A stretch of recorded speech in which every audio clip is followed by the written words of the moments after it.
Hi everyone. So recently somebody asked me on Instagram, what's the difference in your mental state after these long dopamine fasts and water fasts compared to before? And I was trying to express them through some of my drawings, and because a picture is worth 1,000 words. So this is how I would describe my mental state like 2, 3 years before I was doing those fasts. And I was addicted to various kinds of stimuli, digital stimuli and food and um, like porn, all of those kind of things. And I felt like a hamster on a wheel, just keep in the same place over and over again. And I felt like I was in prison, in my own prison with heavy weights just weighing me down. And this is a clock. I felt like I was wasting my time, but time was like moving really fast. I was kind of racing against time, or how much time do I have left to play games and stuff.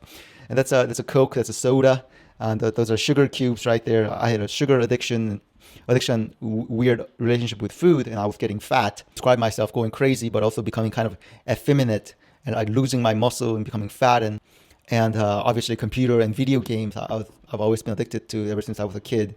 And the Medusa is smiling kind of smiling and sneering at how I'm suffering.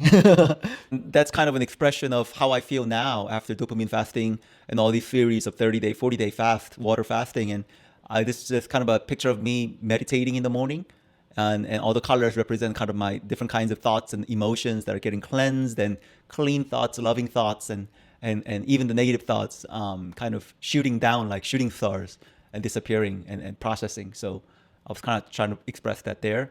I'm definitely drawing a lot these days. I think you might think that I'm a crazy person. This is my wall in my apartment. And I'm especially proud of these. Obviously, that's Vincent van Gogh, not very good. But this is my imitation of a Picasso drawing. And this is my original character kind of being excited that I'm looking at Picasso. So I'm remixing some of the past works of my favorite artists. That's a painting called El Piano, but I put in my standing desk and my computer and Zoom in there because that's my standing desk setup. So I'm having a lot of fun.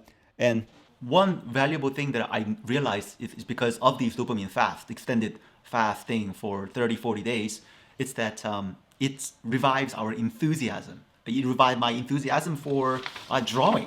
I know that an elementary school kid can draw this. I know this is nothing special, but the joy of me drawing this for like an hour, 2 hours, watercoloring, that I hadn't done since I was like 11 years old.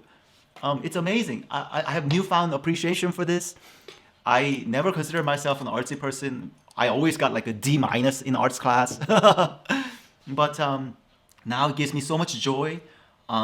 Just being able to put colors on things, shapes on things, being able to put up and down and putting form around, and just being active in that journey of creation. Um, I've always been active on Instagram, just taking pictures of things I find beautiful, pretty, funny. Photography is great in its art form itself. When you draw, it's like a whole another medium where you can dictate basically every pixel of that canvas, of that sheet of paper, every color that doesn't exist in reality. So I find all of that fascinating. I'm so enthusiastic about it. And that's what I'm trying to say is that the fasting revives our enthusiasm for things, activities that we've lost enthusiasm for ever since we were kids. One thing that sometimes bothers me when I'm around friends and other peers is everybody's so competitive. Everybody has lost that joy of doing things for the sake of it. When I'm playing tennis with my friends, it's so easy to get caught up in who's better, who's worse. Even when we are drawing, it's so easy to get caught up in who's a better painter or who's a better artist. Even in cooking, who cooks better, who does that better. Even in languages, somebody speaks more languages, somebody speaks that language better. It doesn't matter. Like when we have that enthusiasm, that inspiration that God gives us, that natural state that God gave us, this just in the act of living and expressing and sharing and communicating, they are just real, natural, beautiful sources of joy. And I feel like the modern society has lost that a long time ago, and I think we need to get back to that.